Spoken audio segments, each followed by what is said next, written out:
السلام علیکم دوستو، پیش خدمت ہے آج کی ہورر سٹوری حسد اور جیلسی کی کہانی، ایپیسوڈ نمبر 2۔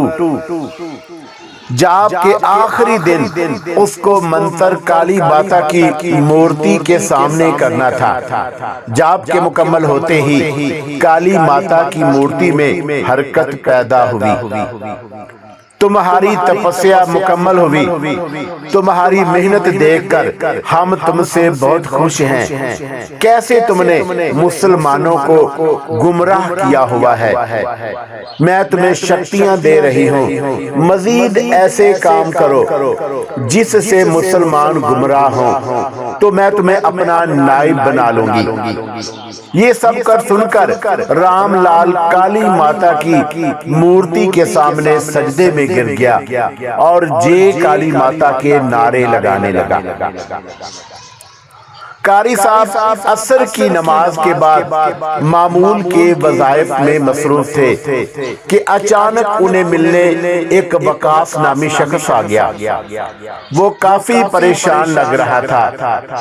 پوچھنے پر پتہ چلا کہ جنات نے اس کا جینا دوبر کیا ہوا ہے، وہ کتنے مکان تبدیل کر چکا ہے، لیکن ہر جگہ وہ ان کے ساتھ پہنچ جاتے ہیں، اس لیے وہ تنگ آ کر پرانے مکان میں شفٹ ہو گئے ہیں۔ گھر میں موجود تمام میٹھی چیزیں کھا جاتے ہیں، چیزیں غائب کر دیتے ہیں۔ کبھی چھت پر چلنے کی آوازیں، ایک بار تو وقاص کو تھپڑ بھی مارا۔ ان کی بات سن کر قاری صاحب فوراً ان کے ساتھ نکل پڑے۔ ان لوگوں نے میرے بیٹے کے پاؤں پر ہاتھ رکھ دیا تھا، جس کی وجہ سے وہ کافی دن تکلیف میں رہا، اس لیے ہم لوگ انہیں تنگ کرتے ہیں۔ دیکھو تم لوگ عام انسانوں کو تو نظر نہیں آتے، یہ سب کچھ انجانے میں ہوا ہے۔ تم لوگ ایسی جگہ پر اپنے بچوں کو مت بٹھاؤ جہاں سے انسانوں کا گزر ہو، بہتر ہوگا کہ تم لوگ ان کی جان چھوڑ دو۔ ہم نہیں جائیں گے، جن نے غصے سے کہا۔ قاری صاحب نے کچھ پڑھ کر جن پر پھونکا تو وہ تڑپنے لگا۔ جاتے ہو کہ نہیں؟ ٹھیک ہے ہم لوگ چلے جائیں گے، پہلے یہ پڑھنا بند کریں، لیکن تم لوگ فوراً نکلو یہاں سے۔ قاری صاحب نے ایک بار پھر سختی سے کہا، لیکن جاتے جاتے اپنی نشانی چھوڑ کر جائیں گے۔ یہ کہہ کر جن غائب ہو گیا اور وقاص کے گھر کے مین گیٹ کی دیوار گرنے کی آواز آئی۔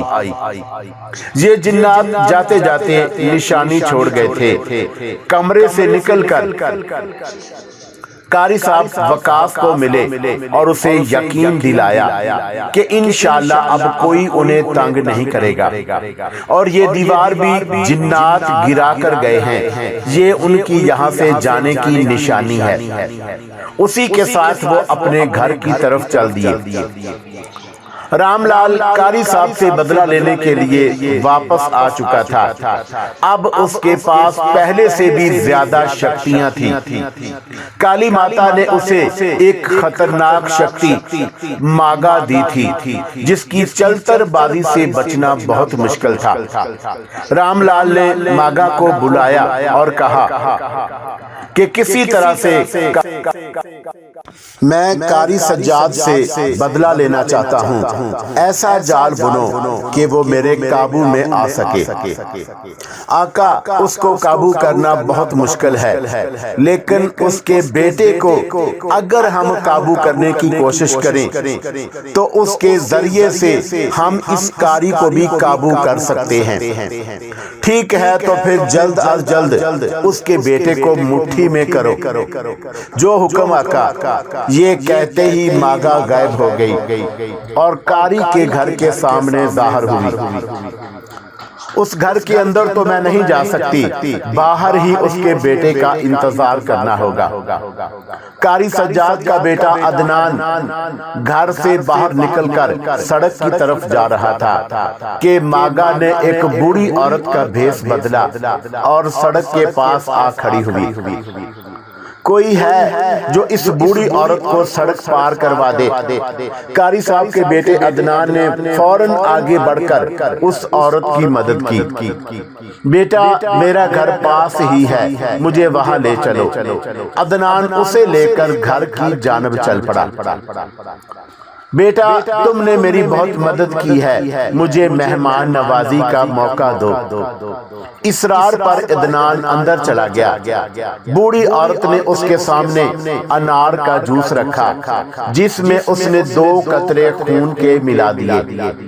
جوس پیتے ہی عدنان کو عجیب سا احساس ہوا۔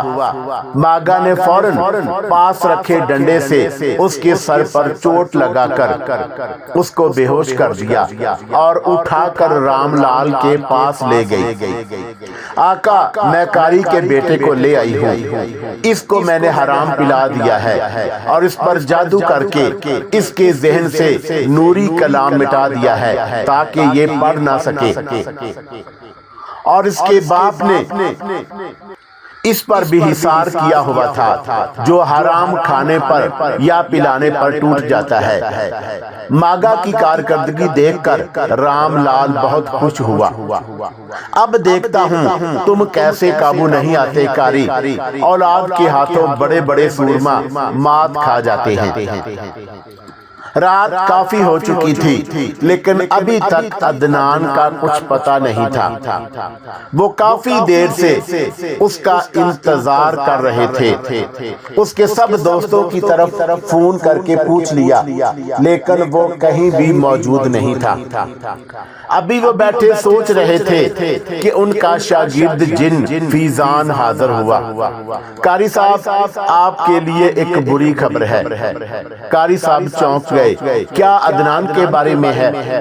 جی ہاں استاد محترم، رام لال نے اپنی شکتی ماگا کے ذریعے سے جال بنا اور اسے حرام پلا کر اپنے پاس اغوا کر لیا ہے۔ فیضان کی بات سن کر قاری صاحب سوچ میں ڈوب گئے۔ اندر سے وہ کافی پریشان ہو گئے تھے لیکن انہیں اپنے اعصاب پر قابو رکھنا تھا تاکہ عدنان کو اس صورتحال سے نکال سکیں۔ انہیں خدا کی ذات پر بہت بھروسہ تھا۔ رام لال نے اسے کہاں رکھا ہوا ہے؟ قاری صاحب نے فیضان سے پوچھا۔ کالی ماتا کے مندر میں رکھا ہوا ہے۔ ٹھیک ہے تم جاؤ فیضان، میں دیکھتا ہوں کہ کیا کرنا ہے۔ پھر انہوں نے اپنے استاد سے روحانی رابطہ کرنے کا سوچا اور کمرے میں چلے گئے۔ رابطہ قائم ہونے پر استاد محترم کو سب صورتحال کا بتایا۔ انہوں نے کہا کہ تم اس مندر کے اندر داخل ہو کر کالی ماتا کی مورتی کو توڑ دو، لیکن اس سے پہلے تمہیں کلہاڑے پر یہ کلمات پڑھنے ہوں گے، ساتھ ساتھ وہاں پر اونچی آواز میں قرآنی آیات پڑھنا تاکہ وہاں گندگی ختم ہو۔ کالی ماتا ناراض ہو کر خود ہی اس سے سب کچھ چھین لے گی اور مار ڈالے گی، لیکن وہ تمہیں گمراہ کرنے کی کوشش کریں گے۔ میری نیک دعائیں تمہارے ساتھ ہیں، بس کامل یقین رکھنا۔ اب فوراً جاؤ اور بدی کا خاتمہ کرو۔ اس کے فوراً بعد قاری صاحب نے فیضان کو بلایا اور ساتھ چلنے کا کہا۔ دونوں کالی ماتا کے مندر کی طرف نکل پڑے۔ کچھ دیر بعد وہ اس مندر کے سامنے کھڑے تھے۔ وہ مندر کے اندر جانے لگے تو انہیں دروازہ ہی نہ ملا۔ کافی دیر تک وہ دروازہ ڈھونڈتے رہے۔ پھر قاری صاحب نے کچھ پڑھ کر پھونک ماری تو دروازہ نظر آ گیا۔ ابھی وہ اندر جانے لگے تھے کہ ماگا آ گئی۔ بہت جلدی ہے تم لوگوں کو اندر جانے کی، لیکن اس سے پہلے مجھ سے تو نمٹ لو، ماگا نے مکروہ لہجے میں کہا۔ فیضان فوراً آگے بڑھا اور ماگا نے شیر کا روپ بدل لیا۔ دونوں لڑنے لگے۔ ماگا سے لڑنے سے پہلے فیضان نے قاری صاحب کو کہا آپ اندر جائیں، اس کا دیہان میں یہاں بٹا کر رکھتا ہوں۔ قاری صاحب فوراً اندر گئے اور داخل ہوتے ہی قرآنی آیات کا ورد شروع کر دیا۔ رام لال اس اچانک حملے کے لیے تیار نہ تھا کہ فیضان ماگا کو ختم کر کے کلہاڑا لے کر آ گیا۔ قاری صاحب نے فوراً کالی ماتا کی مورتی کے ٹکڑے کر دیے۔ یہ سب اتنا اچانک ہوا کہ رام لال بس دیکھتا ہی رہ گیا۔ مورتی ٹوٹتے ہی کالی ماتا کی غضبناک آواز آئی، رام لال تمہاری نااہلی کی وجہ سے یہ سب ہوا ہے، نہ تم اس کے بیٹے کو اغوا کرتے نہ یہ سب ہوتا، اس کی سزا تمہیں ضرور ملے گی۔ فضا سے ایک خنجر اڑتا ہوا آیا اور رام لال کے سینے میں گھس گیا۔ اس نے وہیں دم توڑ دیا۔ قاری صاحب نے اندر تہہ خانے سے اپنے بیٹے کو اٹھایا اور فوراً گھر لے گئے۔ وہاں جا کر اس کو پاک صاف کیا، پھر اسے تاکید کی کہ آئندہ کسی ایسی جگہ سے کھانا یا پانی مت پینا جہاں کا تمہیں علم نہ ہو۔ یاد رکھو جیت ہمیشہ نیکی کی ہوتی ہے۔ اللہ حافظ میرے دوستو، اللہ حافظ۔